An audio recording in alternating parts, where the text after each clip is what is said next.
తిరుమల మొదటి ఘాట్ రోడ్లో ప్రమాదం జరిగింది. 12వ మలుపు వద్ద టెంపో బస్సును ఢీకొట్టింది. మలుపు వద్ద వేగంగా బస్సును ఢీకొట్టి వెనుక వైపు బస్సు కిందకు దూసుకెళ్లింది. అయితే అదృష్టవశాత్తు భక్తులకు ఎలాంటి ప్రమాదం జరగలేదు.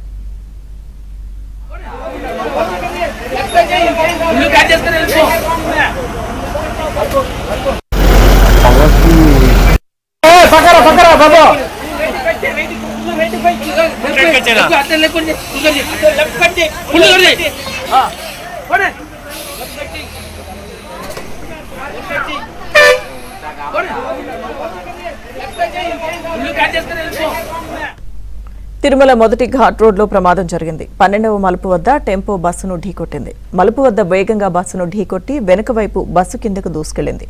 అయితే అదృష్టవశాత్తు భక్తులకు ఎలాంటి ప్రమాదం జరగలేదు.